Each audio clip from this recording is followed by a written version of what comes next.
नमस्कार। कोरोना से जुड़े इस खास शो अफवाह बनाम हकीकत में आपका स्वागत है। मैं हूं अदिति राजपूत। इस शो में हम देश विदेश के जाने माने विशेषज्ञों को बुलाते हैं और कोरोना से जुड़ी नई नई जानकारियां आप तक पहुंचाते हैं। कोरोना के मामले हमारे देश में लगातार कम होते जा रहे हैं। मौतों के आंकड़ों में भी काफी कमी आई है, लेकिन नया स्ट्रेन जो यूके से आया है उसके मामले भी बढ़ रहे हैं। नए स्ट्रेन के मामले अब देश में 73 तक पहुंच गए हैं। वैक्सीनेशन शुरू होने में बहुत ही कम वक्त रह गया है। उधर कोविन ऐप के नाम पर फर्जीवाड़ा भी शुरू हो चुका है। तो इस सब पर हम बात करेंगे, आप बने रहिए हमारे साथ। सबसे पहले रुक कर रहे हैं हमारी टॉप स्टोरी का, जो बेंगलुरु से आ रही है। बेंगलुरु के सबसे बड़े अस्पताल विक्टोरिया अस्पताल से चौंकाने वाली खबर आई है, जिसने कई लोगों को चिंता में डाल दिया है। विक्टोरिया अस्पताल के 6 डॉक्टरों को 3 महीने के अंदर दोबारा कोरोना हुआ है। इनमें से एक ने प्लाज्मा भी डोनेट किया था। अब उनके सैंपल जांच के लिए भेजे गए हैं। जांच इस बात की जा रही है कि कहीं ये ब्रिटेन से शुरू हुए नए स्ट्रेन की तरह कोरोना का नया स्ट्रेन तो नहीं। वैसे तो इस मेडिकल कॉलेज के 150 के आसपास पीजी और एमबीबीएस डॉक्टर्स को मरीजों का इलाज करते हुए कोरोना संक्रमण हो चुका है, लेकिन चौंकाने वाली खबर यह है कि अब पीजी के 5 और एक एमबीबीएस इंटर्न को 3 महीने के अंदर दूसरी बार कोविड हो गया है, जिनमें से एक ने प्लाज्मा भी डोनेट किया था।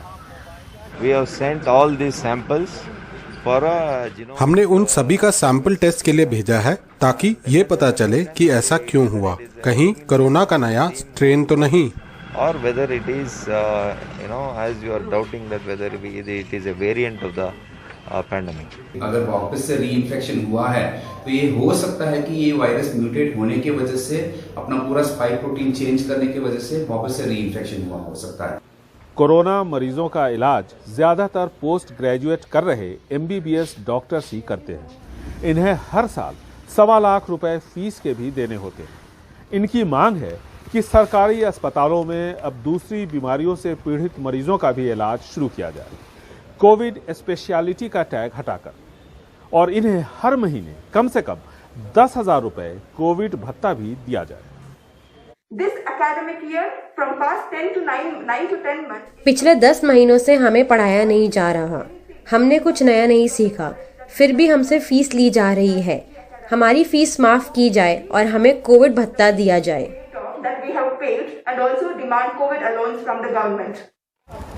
पीजी की पढ़ाई कर रहे doctors front line corona warriors के तौर पर जाने जाते हैं। वो संक्रमित मरीजों के सबसे ज्यादा नजदीक होते हैं। उन्हें संक्रमण का खतरा भी काफी होता है और वो बार बार संक्रमित भी होते हैं। लंबे अरसे से बुनियादी सुविधाओं के लिए वो सरकार से लड़ रहे हैं, मांग कर रहे हैं, लेकिन अब तक उनकी नहीं सुनी गई है। लेकिन इसके बावजूद उनके जज्बे में किसी तरह की कोई कमी नहीं आई है। बेंगलुरु से निहाल किदवई, एनडीटीवी इंडिया।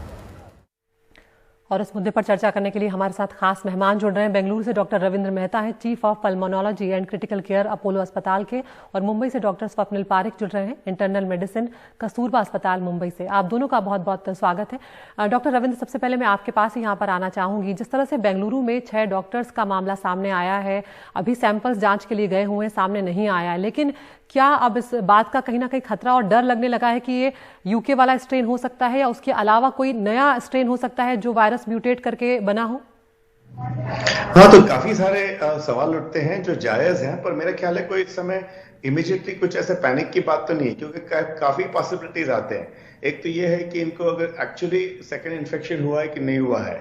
सेकेंडली अगर हुआ है तो हो सकता है कि पहला इन्फेक्शन काफी पहले हुआ हो, उसका इम्यूनिटी नीचे आ गया, और क्योंकि ये लोग सब फ्रंट लाइन वर्कर्स हैं, हो सकता है एक और वर्जन आ गया होगा। तीसरा सवाल उठता है कि कोई ऐसा वायरस म्यूटेंट है जो हमारे कंट्री में है पर कहीं और नहीं। हाँ, जायज है। चौथा हो सकता है कि कोई छोटा मोटा म्यूटेंट हो जिससे कि वो इन्फेक्शन हो सकता है, किंतु सीरियस इन्फेक्शन नहीं है। तो काफी पॉसिबिलिटीज आते हैं। I think from a logical point of view, जैसे जीनोमिक स्टडीज किए जा रहे हैं, हर जगह करने होंगे, पता करना होगा क्या है, उसके बाद ही पता चलेगा क्योंकि इनका एंटीबॉडी स्टेटस क्या है, पहले टेस्ट कैसा था, ये कभी नेगेटिव हुए, बहुत सारे सवाल। एक प्रॉपर क्लिनिकल इंक्वायरी टाइप होती है इस चीज की, तभी इसके लिए तभी कुछ कहा जा सकता है कि ये चिंता की बात है कि नहीं है। I would just look at this space and see. जी डॉक्टर स्वप्निल, यहाँ पर जो नए स्ट्रेन के मामले हैं वो हमारे देश में बहुत ज़्यादा तो नहीं है, लेकिन आए दिन जो संख्या है वो बढ़ती जा रही है। पहली बार जब आए थे तो 5 मामले आए थे और 2 हफ्ते के अंदर मामले 73 तक पहुंच चुके हैं। कहीं ना कहीं नया स्ट्रेन जो है वो डरा रहा है, और ये बात भी है कि जिस तरह की टेस्टिंग प्रोसेस है, क्या उसमें वो पकड़ में आएगा या नहीं आएगा, ये भी एक बड़ा सवाल है। हाँ बिल्कुल, ये जो नए वेरिएंट्स है कोरोना के, हमें ऑल मेजर्स लेने चाहिए कि हम ट्रांसमिशन को कम करें, क्योंकि अभी जो इन्फॉर्मेशन हमें मिला है कि ये वेरिएंट्स ज्यादा ट्रांसमिसिबल है और लोगों को इन्फेक्शन हो सकता है, और इसका मतलब ये है कि केसेस फिर से बढ़ सकते हैं और हमारे हेल्थ केयर सिस्टम, हमारी हॉस्पिटल को उन पर लोड ज्यादा बढ़ सकता है। तो बहुत प्रॉब्लम हो सकती है अगर एक ज्यादा ट्रांसमिसिबल वेरिएंट हुआ है। हमें मेजर्स ले रहे थे, masking, distancing, hand hygiene, fresh air, ये भी वेरिएंट पर काम करेंगे। पर ये प्रॉब्लम है क्योंकि ये वेरिएंट और ट्रांसमिसिबल है, हमें और भी डिलीजेंट होना चाहिए, हमें और भी ख्याल लेना चाहिए कि हम सब मेजर्स को हर दिन हमारे जिंदगी में माने। और हमें मास्क बहुत जरूरी है, फ्रेश एयर बहुत जरूरी है और डिस्टेंसिंग बहुत जरूरी है। बिल्कुल। डॉक्टर रविंद्र, यहाँ पर अगर कर्नाटक की बात करें तो नए साल से स्कूल्स खुल गए हैं, कॉलेजेस भी खुल रहे हैं, लेकिन अभी हमने ये भी सुना है कि कुछ जगहों से कर्नाटक की ऐसी खबरें आई हैं जहाँ पर टीचर्स जो हैं वो कोरोना पॉजिटिव आए हैं। कुछ बच्चों में भी इस तरह की जो दिक्कतें हैं वो हमने देखी हैं। अभी शुरुआती जो खबरें आ रही हैं वो इसी तरह की हैं। ऐसे में क्या आपको लगता है कि नए स्ट्रेन के खतरे को देखते हुए क्या शायद स्कूलों को खोलने का जो फैसला है वो थोड़ा जल्दबाजी में हो गया, थोड़ा रुकना चाहिए था? नहीं, मेरा ख्याल है ये करना थोड़ा जरूरी है इस समय। देखो, एक चीज है, हम जो नए स्ट्रेन की बात कर रहे हैं ना, अल्टीमेटली हमने एक चीज रियलाइज किया, अगर कोविड का कुछ खतरा है वो है कि पेशेंट सीरियस हो रहे हैं और हमारे हॉस्पिटल्स में आ रहे हैं। मैं इतना आपको कॉन्फिडेंस से बता सकता हूं कि लास्ट कुछ हफ्तों में हमारे हॉस्पिटल्स में पेशेंट्स बढ़ नहीं रहे हैं।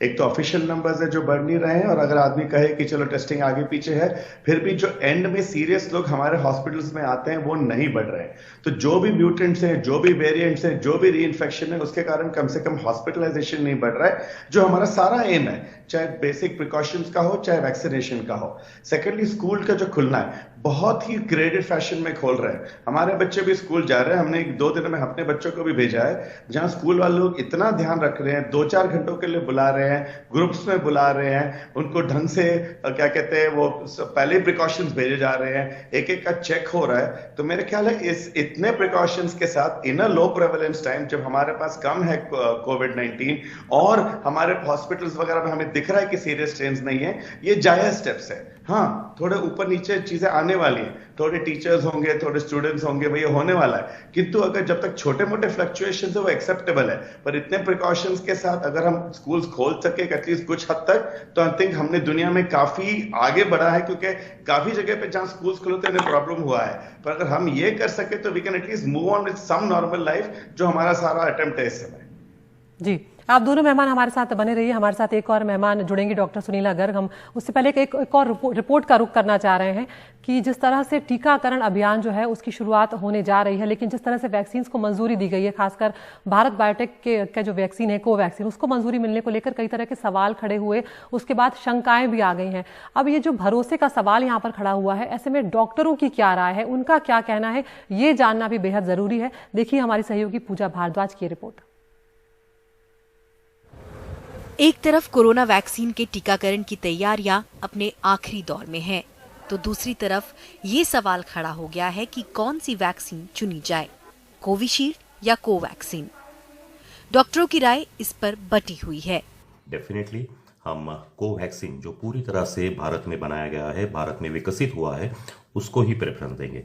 दूसरी बात यह है कि भारत सरकार ने लोगों को ये बताना चाहिए कि ये वैक्सीन पूरी तरह से सेफ है, उनको साइड इफेक्ट्स है वो बहुत कम है, तभी सब लोग स्वेच्छा से, अपनी इच्छा से ये वैक्सीनेशन करवा के लेंगे। अभी तो फिलहाल कुछ लोग, कुछ डॉक्टर्स इससे डर रहे हैं, क्योंकि इसका जो टेस्टिंग है, इसका जो क्लिनिकल ट्रायल्स है, जो ह्यूमन ट्रायल्स है, वो 3rd फेज में इतने बड़ी मात्रा में किया नहीं है, और इसलिए हो सकता है कि इसमें साइड इफेक्ट्स आने की बहुत ही आशंका है। एस्ट्राजेनेका का जो वैक्सीन है उसके ऊपर जो काफ़ी स्टेजेस की जो स्टडीज़ होनी चाहिए वो हो चुके हैं, और वो सीरम इंस्टीट्यूट का जो है मुझे लगता है वो सबको रेकमेंड करना चाहिए और सब लोग ने लेना चाहिए। रहा सवाल दूसरे वैक्सीन का, वो कितने स्टेजेस पूरे हो गए इसकी मुझे मालूमात नहीं है, तो मैं कोई गलत इंफॉर्मेशन या गलत इमेज कोई बनाना नहीं चाहता। लोगों को डरना नहीं चाहिए सेफ्टी के बारे में, सेफ्टी के बारे में उनकी चिंता ज़्यादा अग्रसर नहीं होनी चाहिए। उन्होंने ये वैक्सीन जरूर लेना चाहिए।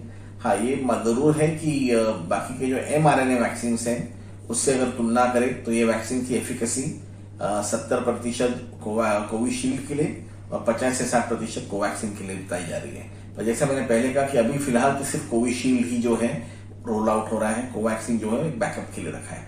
स्वास्थ्यकर्मी वैक्सीन की एफिकेसी को लेकर भी उलझन में हैं और इन्हें खुद भी साइड इफेक्ट्स की जानकारी नहीं। वैक्सीन की एफिकेसी कितनी है वो पता नहीं है, तो ये क्यों जबरदस्ती से रोल आउट कर रहे हैं प्लान्स। नर्सेज, डॉक्टर्स, ऑलरेडी वो लोग ने इतना काम किया है पिछले 9 महीने में, और अभी हम अगर ऐसी दवाई दे जिसका एफिकेसी हमको खुद को पता नहीं है, दूसरी चीज हम उनको इंश्योर नहीं कर रहे हैं और उनको जिम्मेदार कर रहे हैं कि आप अपने हिसाब से अपने मंजूरी के साथ आप ये वैक्सीन लेना, तो वो भी गलत है। तो एथिकली मुझे ऐसे लग रहा है कि बहुत गड़बड़ हो रहा है, बहुत कंफ्यूजन है, और ये सब जरूरत नहीं है इसकी, हम वेट कर सकते हैं। अब अगर एक डॉक्टर है, एक हेल्थ वर्कर है, अगर वो खुद बीमार पड़ गया तो वो बाकी लोगों को कैसे कहेगा कि आप ये वैक्सीन लो। तो इस तरह से जो है मेरे ख्याल से जो है डर जो है खौफ उसी वजह से है कि मतलब 100% एफिकेसी हो सकती है आने वाले वक्तों में जब क्लिनिकल ट्रायल और होगा और भी वैक्सीन आएंगी, पर जो डर है वो डर निकालना उस वक्त तक मुमकिन नहीं है जब तक कि 100% जो है साइड इफेक्ट ना हो।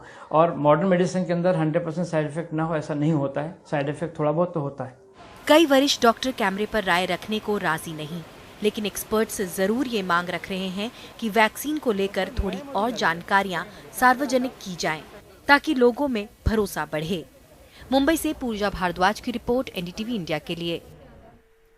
तो हमारे साथ एक और खास मेहमान जुड़ गए हैं। डॉक्टर सुनीला गर्ग हैं, सलाहकार आईसीएमआर की हैं, और इसके अलावा हमारे साथ डॉक्टर रविंद्र मेहता और डॉक्टर स्वप्निल पारिक बने हुए हैं। डॉक्टर सुनीला, ये रिपोर्ट आपने सुनी होगी, डॉक्टर्स भी कहीं ना कहीं थोड़े डाउटफुल हैं जो कोवैक्सीन है उसको लेकर। उनको लगता है कि थोड़ा और जो डेटा है वो सामने आना चाहिए था। ऐसे में जब डॉक्टर्स को ही पूरा भरोसा नहीं है तो आम लोगों में भरोसा कैसे होगा? डॉक्टर सुनीला, आपने सवाल बहुत इम्पोर्टेंट पूछा, और जहाँ पे साइंटिफिक कम्युनिटी आती है वहाँ पे मैं आपको एक चीज़ बहुत क्लियर करना चाहती हूँ, टू डिफर इज़ नॉर्मल। यानी कि ज़रूरी है कि हम बहुत क्लोजली इस पे विचार कर रहे हैं और इसको गहराई से सोच रहे हैं, परंतु हमने साथ साथ ये भी देखना चाहिए कि दोनों वैक्सीन की अगर हम हर एक स्टेजेस देखें, अगर मैं कोवैक्सीन की बात करूँ तो इसको मैं बहुत पहले से ऑब्जर्व कर रही हूँ, फ्रॉम एनिमल ट्रायल्स से लेके फेज 3 ट्रायल्स तक, जहाँ पे लगभग कल इसका last candidate all India institute of medical sciences में इनरोल हुआ है। तो अभी तक कभी भी इस ट्रायल का स्टॉपेज नहीं हुआ, ट्रायल कंटिन्यूसली चल रहा है, कोई भी हमें ऐसे साइड इफेक्ट्स नहीं मिले हैं। सो जहाँ तक कि आप एफिकेसी की हम बात कर रहे हैं, basically this vaccine is fairly safe, it is immunogenic in phase 1 and 2, and if you ask doctors also, doctor community in larger form, if we float, तो आपको पता चलेगा कि many doctors want to take, वो लेना चाहते हैं इस वैक्सीन को, क्योंकि एक बेसिकली इस वैक्सीन का साइड इफेक्ट बहुत ही कम है एज कम्पेयर टू बीच में हमने देखा कि कोविशील्ड का जो ट्रायल था वो 2-3 बार रोका गया, और उसके साथ साथ हमें ये पता चला कि वो, हालांकि वो भी ये प्रूव हुआ रेगुलेटर के द्वारा कि इससे लिंक नहीं है, परंतु डिफर करना एक साइंटिफिक कम्युनिटी में एक नॉर्मल बात है, एंड हमें बहुत क्लोजली हर एक स्टेप को मॉनिटर करना होगा, और बहुत जल्दी इसकी वो भी आ जाएगी फेज 3 ट्रायल। जैसे कि मैंने बताया कल हमारा लास्ट कैंडिडेट इनरोल हुआ है, तो बहुत जल्दी इसका भी नतीजा आ जाएगा। और जहां तक कि आप बोलेंगे कि इसको इमरजेंसी रेगुलेटरी अप्रूवल दिया गया, क्योंकि आप देख रहे हैं कल के मुकाबले आज भी हमारे केसेस काफी बड़े हैं, तो हमें ज्यादा वैक्सीन की जरूरत है, 2 से ज्यादा भी, मैं ये कहूंगी कि जो 2 और वैक्सीन भी बहुत जल्दी आएंगे। सो हमें इस वैक्सीन को पूरी तरह से देखना चाहिए कि हमारा not only it is indigenous. बिल्कुल, आप जो कह रही है डॉक्टर सुनीला की भरोसे की भी बात है यहाँ पर, लेकिन शायद जल्दबाजी जो हो रही है उसको लेकर यहाँ पर सवाल उठ रहा है। और इसीलिए डॉक्टर स्वप्निल, आपकी राय मैं यहाँ पर जानना चाहूंगी कोवैक्सीन को लेकर, क्योंकि कुछ डॉक्टर्स ये कह रहे हैं कि अभी उन्हें ठीक से पता नहीं है कि साइड इफेक्ट्स क्या है, वो लोगों को कैसे बताएंगे? देखिए, ये दो तरीका होते हैं वैक्सीन लेने के। एक क्लिनिकल ट्रायल में लेना है, जिधर हम लोगों को बोल रहे हैं कि ये वैक्सीन है, ये इसके रिस्क हो सकते हैं और हमें सब कुछ अभी पता नहीं है और हम क्लिनिकल ट्रायल कर रहे हैं, ये एक्सपेरिमेंट होता है। तो अगर कोई मुझे क्लिनिकल ट्रायल में पूछेगा मुझे ज्वाइन करना है, तो हाँ, मैं ज्वाइन करूंगा, because I like to contribute to science both as a scientist and as a participant in a clinical trial. पर और यही अभी ये क्लिनिकल ट्रायल मोड में ये वैक्सीन को ऑथराइजेशन दिया है। अगर आप मुझे पूछोगे ये वैक्सीन आप ऐसे जैसे कोई भी ले लेगा विदाउट क्लिनिकल ट्रायल, तो अभी मैं आपको बोलूंगा, मैं आपको बता नहीं सकता हूं, क्योंकि मैंने पब्लिकली डेटा नहीं देखा है फेज 3 का जी। तो ये दो अलग चीज होते हैं, एक क्लिनिकल ट्रायल में लेने के लिए और एक वाइड स्प्रेड रोल आउट में। बिल्कुल हमें एक चीज माइंडफुल रखनी चाहिए, हमें दूसरी वैक्सीनों को नीचे नहीं करनी चाहिए। ऑक्सफोर्ड का भी वैक्सीन बहुत अच्छा वैक्सीन है, mRNA वैक्सीन अभी इंडिया में नहीं है पर वो भी बहुत अच्छे है। हमें कोवैक्सीन को ऊपर करने के लिए दूसरे वैक्सीन को नीचे नहीं दबाना चाहिए। ये अभी फैक्ट है कि आप ये सवाल थोड़ा जल्दी पूछ रहे हो, ये सवाल रेलेवेंट होने वाला है 1-2 महीने में, जब भी जनता को ये वैक्सीन मिल सकती है। अभी कोविशील्ड ही आने वाली है। डॉक्टर स्वप्निल, यहाँ पर सवाल दरअसल मंजूरी मिलने को लेकर उठाए जा रहे थे, क्योंकि भले ही लोगों को मिलने में अभी वक्त लगेगा, इसमें कोई दो राय नहीं, और तब तक थर्ड फेज का जो थर्ड ट्रायल का जो वो नतीजे हैं वो भी आ जाएंगे सामने। लेकिन जब मंजूरी दी गई तो उसके लिए यही सवाल उठाए जा रहे थे कि मंजूरी तक हमें वेट कर लेना चाहिए था। जब थर्ड फेज का जो ट्रायल हुआ है उसका अगर नतीजे आ जाते उसके बाद भी मंजूरी दी जा सकती थी। जल्दबाजी जो थी उसको लेकर ही सवाल यहाँ पर उठ रहे थे। लेकिन अब वक्त की मेरे पास थोड़ी कमी है डॉक्टर रविंद्र, आपसे मैं आखिरी कॉमेंट नहीं ले पाऊंगी यहाँ पर, लेकिन बहुत शुक्रिया आप तीनों मेहमान हमसे जुड़े यहाँ पर। और इस वक्त एक ब्रेक के लिए रुक रहे हैं, लेकिन ब्रेक के उस पार आपके सवालों के जवाब देंगे हमारे एक्सपर्ट, और साथ ही कोवैक्सीन जो ऐप है, कोविन जो ऐप आया है, उसका जो फर्जीवाड़ा हो रहा है उसके बारे में भी आपको जानकारी देंगे।